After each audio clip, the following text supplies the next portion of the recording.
You tried to blow up Earth with a moon-sized bomb, and the worst you did was mess up my Wi-Fi? Oh, buddy, you're in for a rough day.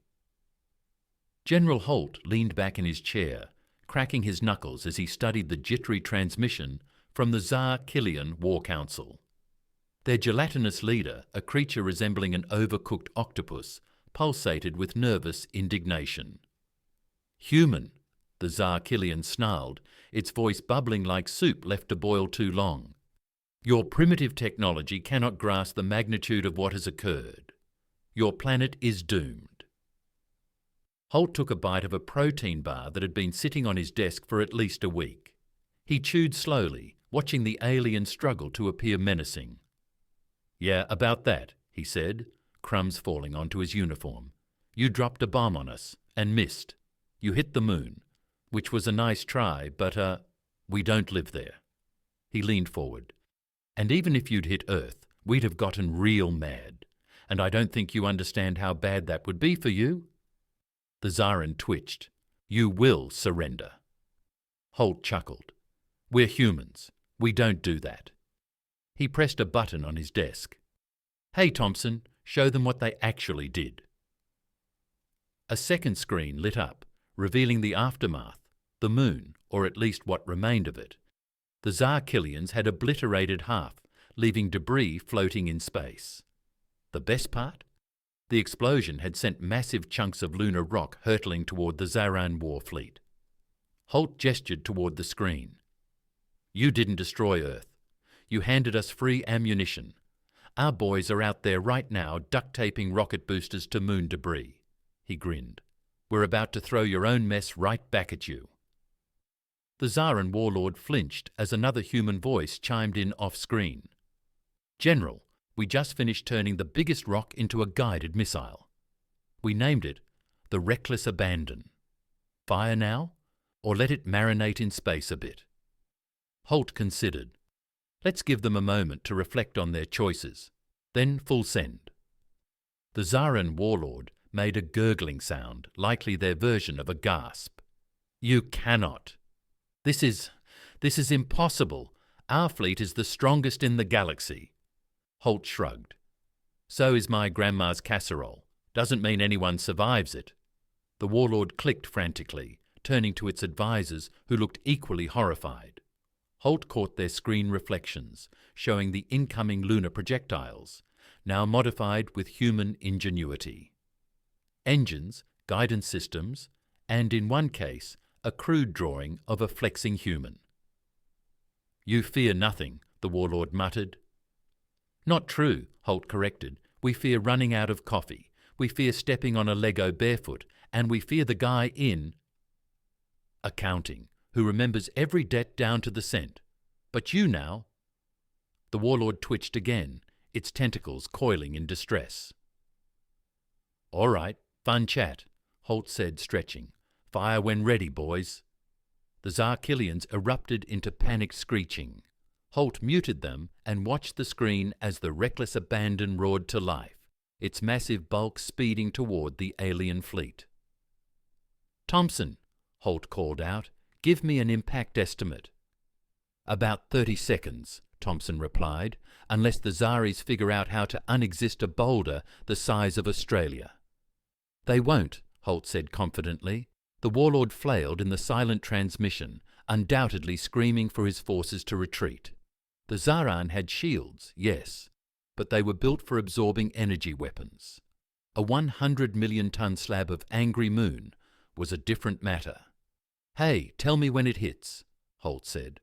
"I got a sandwich waiting in the break room." Before he could take a step, the room brightened as an explosion flared across the screen. Thompson let out a low whistle. "Woo, boy! We just turned their flagship into a modern art piece." Holt took a bite of his sandwich. "And the rest of their fleet?" "Scrambling, trying to run. Problem is, we've got more moon chunks lined up." Holt nodded approvingly. "Well, tell 'em it's a buy one, get one free kind of deal."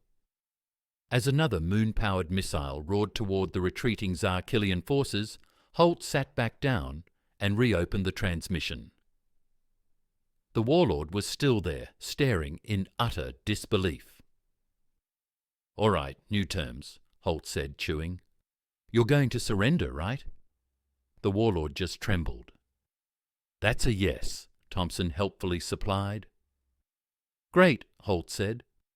"Oh, and next time you think about intimidating us, maybe don't start by messing with our internet." He leaned forward, grinning. "Now tell me how you're going to make it up to us." The Zarkilian warlord twitched, his gelatinous skin shifting between shades of deep purple and sickly green. Holt figured that was the universal colour palette, for I have made a severe and continuous lapse in my judgment. The other aliens behind him weren't doing much better. One of them, a smaller, more spherical blob with what appeared to be eyes, had collapsed in sheer horror. Another had resorted to what Holt could only assume was praying to whatever unfortunate god had been assigned to their species. "Human," the warlord croaked, barely able to get the word out. "You are unreasonable." Holt smirked. "That's what they said when we invented deep-fried butter, and look at us now." The warlord sputtered. There are rules to warfare, laws. You are not allowed to launch planetary debris at people." Holt interrupted. "See, that's the problem. We don't really read instruction manuals." He leaned forward. "Besides, you started it. You threw the first bomb, and you missed. That makes it our turn." Behind him, Thompson was doing something on a hollow screen, muttering calculations under his breath. Holt turned his head slightly. "What are you up to?" "Just running some numbers," Thompson replied. "Turns out, with all this new moon ammo, we can set up—" "Wait," Holt interrupted, holding up a finger. "Let me—" "Guess." He took a dramatic pause. "A planetary artillery system." Thompson grinned. "We're calling it the solar slingshot." Holt rubbed his chin. "Sounds sophisticated?" "Oh, it's not," Thompson assured him. "We're literally strapping engines to big rocks and flinging them around planets to build up momentum before launching them at whatever we want. Basic physics, really." The Zaran warlord made a noise that was somewhere between a whimper and a drowning cat. Holt turned back to him. "Look, buddy, here's how this is going to go," Holt said, leaning back in his chair. "You're going to surrender. Publicly. None of that strategic withdrawal nonsense. We want a full, unconditional, we are sorry for being bad at war kind of deal." The warlord twitched. "And if we refuse," Holt gestured at the secondary screen, which now displayed the current trajectory of several hundred moon fragments, each one assigned a custom name. He squinted at the list. Big mistake, oops, all gravity, Zaran pancake. "You know, I really appreciate the creativity in our naming conventions," Holt mused. Thompson beamed. "Corporal Davis named that last one." The warlord let out a miserable, wheezing sound. You would destroy our entire fleet?" Holt shrugged. "Well, no. At a certain point there wouldn't be anything left to destroy." He took another bite of his sandwich.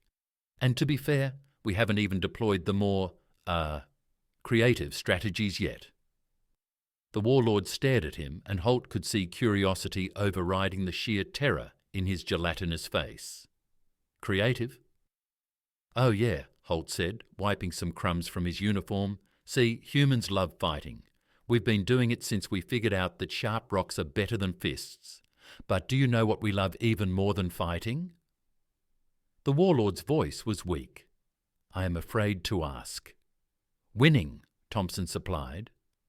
"Weirdly, style points matter," Holt nodded. "So, for example, we're setting up a special operation called the Trojan Roomba." The warlord blinked. "The what?" Thompson pulled up a secondary display showcasing a small, seemingly harmless robotic device. "See, we hacked into your ship databases a while ago," he explained, "and we noticed your species has an extreme level of respect for cleanliness.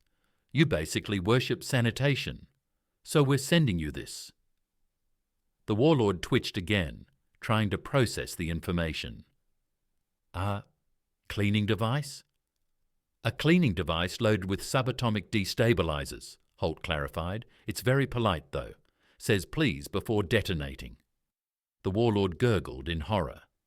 That is monstrous, Holt grinned. Nah, monstrous would be what Sergeant Lopez is working on. The warlord hesitated. And that is? Holt pointed toward another screen. A grizzled Marine with the kind of face that looked like it had never once been impressed by anything in life was tinkering with a device on a workbench. Lopez, Holt called out, give our guest a preview. Lopez barely glanced up before hitting a button. The screen shifted to a laboratory view where what appeared to be a harmless cube sat on a table. Then the cube exploded, but instead of fire or shrapnel, the explosion released an incomprehensible tidal wave of human-based horror. Bad office jokes, the sound of a fork scraping against a plate, endless autoplay ads that couldn't be skipped, the absolute worst sounds and experiences humans had ever devised. The warlord let out an unearthly scream. What is that? Lopez calmly took a sip of his coffee. The compression of human suffering. The warlord recoiled. That is forbidden, Holt shrugged. Not by our rules. The warlord turned to his advisors, who were now huddled together, shivering. He took a deep breath, or whatever his species equivalent was, and straightened. We will consider your terms. Holt smiled. Take all the time you want. He gestured at the list of incoming moon-based projectiles. We've got plenty of reminders heading your way in the meantime. The warlord stared, the realization sinking in. There was no winning this war. Humanity wasn't just ruthless, they were having fun. And that was a terrifying thought. The warlord trembled, his gelatinous form twitching like pudding left on a high-speed train. Holt could see the gears, or whatever biological equivalent the Zarin had, turning in his head. Surrender was inevitable, but the poor squid just couldn't quite believe it. You are beyond comprehension, the warlord finally admitted, his voice a low, wet gurgle. Holt grinned. That's funny. My high school physics teacher said the same thing. Thompson leaned over. Sir, the solar slingshot has completed its first full rotation around Mars. The big one, Mooney Prime, is gaining momentum. Holt stretched. Fantastic. Let's set up a conference call with the whole Zarkan fleet. Thompson pressed a few buttons, and within seconds, the holographic display was filled with hundreds of panicked, semi-transparent Zarin officers. Some had started rubbing their slimy tendrils together in what was probably an anxiety response. Holt cleared his throat. Good afternoon, Zarkillian Command. We regret to inform you that your invasion has been an unmitigated failure. He paused, gesturing to the screen displaying the rapidly approaching Mooney Prime. We'd like to offer you a limited-time deal, unconditional surrender in the next 60 seconds, or we'll see just how many of you can survive a hyper-accelerated planetary collision. A chorus of horrified gurgles filled the transmission. A Zarkillian admiral flailed his tentacles. This is a war crime. Holt shrugged. Is it, though? You threw a moon-sized bomb at us first. We're just working with what you gave us. Another officer, looking particularly wilted, hesitated. You're bluffing. Thompson pulled up a secondary screen. Fun fact, humans have a long history of doing stupid things just to see what happens. If you think we won't launch a chunk of space rock at you for funsies, you are gravely mistaken. The warlord let out a rattling noise. Our ancestors warned us about this. They spoke of a species that defied reason, that defied logic. His eyes locked onto Holt's. The ones who would not be intimidated. Holt popped the last bit of his sandwich into his mouth. We're also the ones who make nuclear-powered cars for fun. I mean, we stopped after the first few, but still the warlord squeezed his tendrils together in deep distress. You are impossible, Holt smirked. I hear that a lot. There was a long pause. The Zarin glanced at each other, their bioluminescent skin flickering rapidly in a silent conversation. One by one, their expression sank. Well, as much as an expression could sink when you didn't have a skeleton. Finally, the warlord sagged. "We surrender." Holt clapped his hands together. "Excellent choice," he turned to Thompson. "Lock in the solar slingshot's emergency abort sequence." Thompson pressed a few buttons. "Done. The rock's now on course to swing harmlessly into deep space." He checked a side display. "Though, there's a slight chance it might hit an uninhabited asteroid belt in a few years." Holt shrugged. "Sounds like a future problem for someone else." The warlord exhaled in something close to relief. "You will allow us to retreat?" "Retreat," Holt repeated. "Oh no, you're not getting off that easy." The warlord's trembling resumed. "What do you want?" Holt leaned back in his chair, thinking. "Well, first, you're going to issue a public statement to the entire galaxy admitting that you lost to us. No fancy phrasing. I want the words, 'The humans absolutely wrecked us, and we are ashamed,' included somewhere." The Admiral made a sad gurgle. "Second," Holt continued, "you're going to compensate us for the moon fragments we had to repurpose. I don't care how. Just figure it out." A Zaran scientist twitched. "But that will bankrupt our empire." Holt grinned. "Should have thought about that first." Thompson chimed in. "Also, we expect reparations in the form of snacks." The warlord hesitated. "Snacks?" Thompson nodded. "We heard you guys have some kind of space honey that tastes like caramel, but gives you mild hallucinations.